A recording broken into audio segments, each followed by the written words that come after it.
Hi. അപ്പോൾ ഞാൻ ഇന്ന് പറയാൻ വന്നതെന്നുള്ളത്, ഇപ്പോൾ ഞാൻ ടീച്ചിങ് ഫീൽഡിൽ കയറിയിട്ടൊരു കണ്ടിന്യൂസ് ആയിട്ടൊരു 4 വർഷമൊക്കെ ആയി, 4 കഴിഞ്ഞു. അപ്പോൾ അതിലുണ്ടായിട്ടുള്ള അനുഭവം എന്ന് വെച്ചാൽ, നമ്മൾ ഒരുപാട് കുട്ടികളായിട്ട് അറ്റാച്ച്മെൻ്റ് ഉണ്ടാകും. ഏറ്റവും സന്തോഷമുള്ള നിമിഷങ്ങളുണ്ട്, അതിലേറെ നമുക്ക് ഒരുപാട് സ്ട്രെസ്സുണ്ട്, അത് ബാക്കിലുണ്ട്. പക്ഷെ നമ്മൾ ഏറ്റവും കൂടുതൽ ചിലവഴിക്കുന്ന ആ കുട്ടികളുടെ കൂടെയാണ്.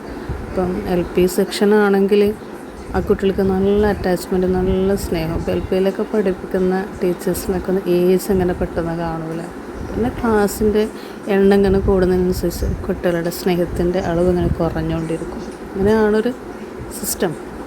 പിന്നെ ഈ പുറത്തുനിന്ന് പൊതുവെ ഒരു ടോക്കണിൽ ടീച്ചേഴ്സിനെ കുറിച്ചിട്ട്, പിന്നെ നിങ്ങൾക്ക് എന്ത് പണിയുള്ളത് അവിടെ പോയിരുന്ന് സാലറി വാങ്ങിയാൽ പോരും. പക്ഷെ അതിനകത്ത് കയറി ഗാലറിക്ക് പുറത്ത് നിന്നിട്ട് കളി കാണുന്നവർക്ക് അങ്ങനെ തോന്നും.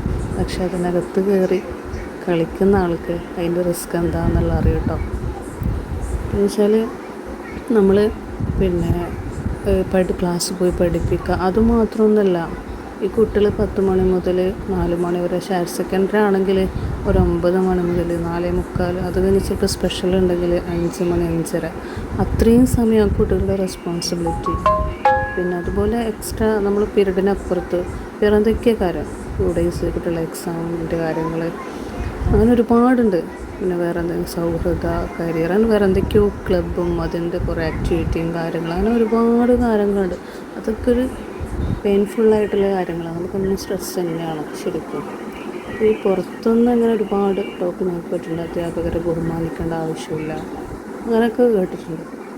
പക്ഷെ ഞാനൊക്കെ ഇന്നും എന്നെ 1ാം ക്ലാസ്സിൽ പഠിച്ച ടീച്ചറിനൊക്കെ ഇന്നും ബഹുമാനിക്കുന്നതിനാണ്, ആദ്യമായിട്ട് എന്നെ അക്ഷരം പഠിപ്പിച്ചത്. അപ്പം അടുത്ത വീഡിയോയിൽ ബാക്കി.